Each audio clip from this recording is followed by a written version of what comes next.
What's bound to happen when someone enters the classroom ready to break the rules? And how long can the teacher keep his feelings in check when a student starts showing him special attention? Let's find out.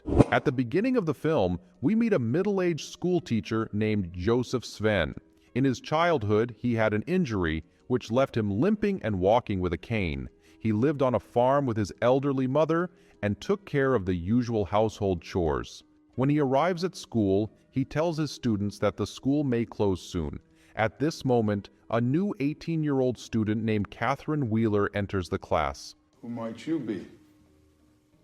Catherine Wheeler? After work, Joseph discusses the closure of the school with Rosalee, a widow whose husband had passed away. Joseph had been taking care of her and even planned to marry her. The next morning, a man named Nathan Wheeler, a retired major and Catherine's father, arrives at Joseph's farm. No, it's Swedish. He wants to board Catherine's horse at Joseph's stable and is even willing to pay $175 a month. Joseph, of course, agrees. Later, Joseph drives Catherine and tells her that this is his last year as a teacher. She asks what else he can do, but Joseph doesn't know how to answer, and she promises to find out.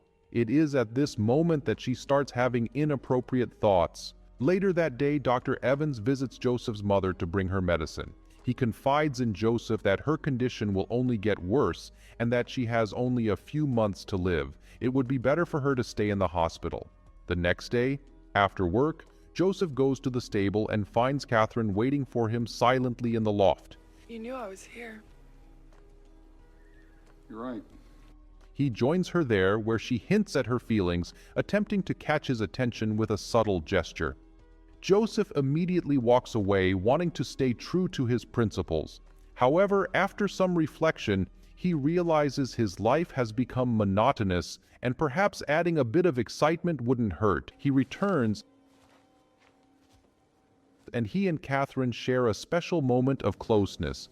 A few days later, the school board informs Joseph that since he hasn't completed his professional development courses, he won't be able to teach in city schools. Joseph is not bothered by this, tells the board members off, and goes home.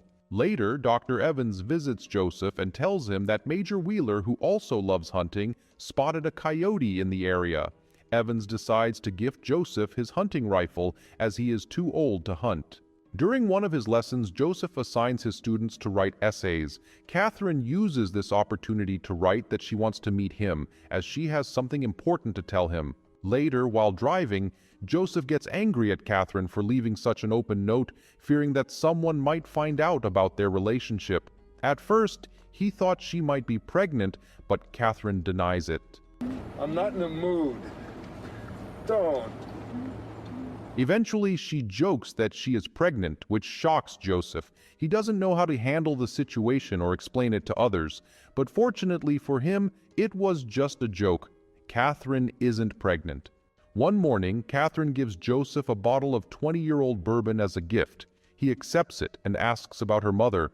Catherine steers the conversation away from her past, especially her mother's struggles, and shifts the focus back to Joseph. Sometime later, Dr. Evans unexpectedly walks into the stable and finds them together.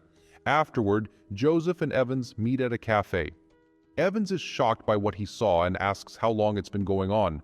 Joseph tells him everything, and Evans warns him that if he doesn't end it, he will have serious problems. Moreover, Joseph has Rosalee, who is waiting for him to propose. After the school party, Rosalee invites Joseph to her home to spend some time together in bed, as he likes, but he refuses, and Rosalee leaves, feeling hurt.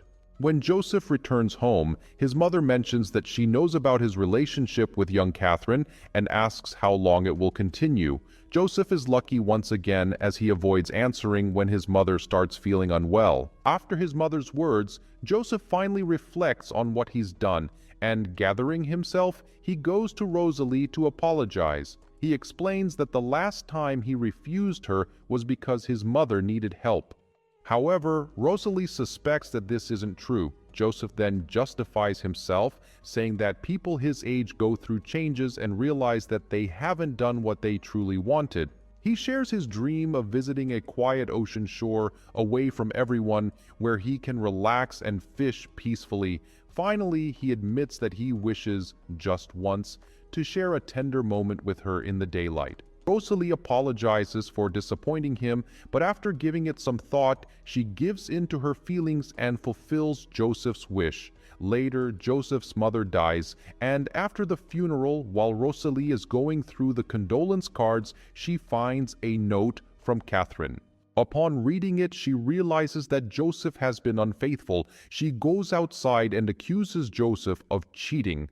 He tries to justify himself by saying that there was nothing serious with Catherine, that she was just a small fling, and that Rosalee is much more important to him. I hope you die! But this doesn't convince Rosalee, and she pushes him away before leaving. Joseph? That same evening, Catherine comes to see him. She found out what happened and says she wants them to get married. Joseph, however, wants to end their relationship. Catherine warns him that he'll regret this. You'll be sorry.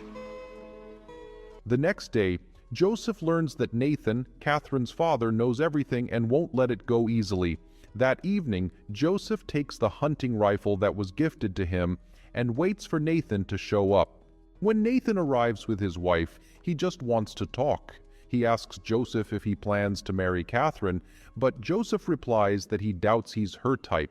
In the end, Nathan says he's learned that Joseph is a decent man and that it's not entirely his fault but also Catherine's. However, Nathan's wife disagrees. She slaps Joseph in the face and says he took advantage of Catherine.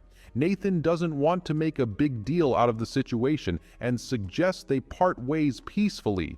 After they leave, Catherine reappears and asks Joseph if he'll marry her, but Joseph tells her that what they had was just a small fling, and they have no future together because he's too old and she's too young and doesn't even know what she wants. Catherine then kisses him and says she's done something bad. Look. When Joseph steps outside, he sees the barn on fire. He manages to save the cow, but Catherine's horse dies in the flames. The next day, Joseph decides to change his life.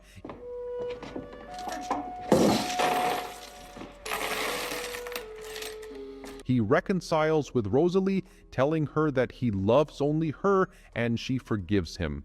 In the end, they both go to the ocean, where they decide to live out the rest of their lives together. That's all for today. Don't forget to subscribe to my channel, like the video, and share your thoughts about the movie in the comments. See you soon!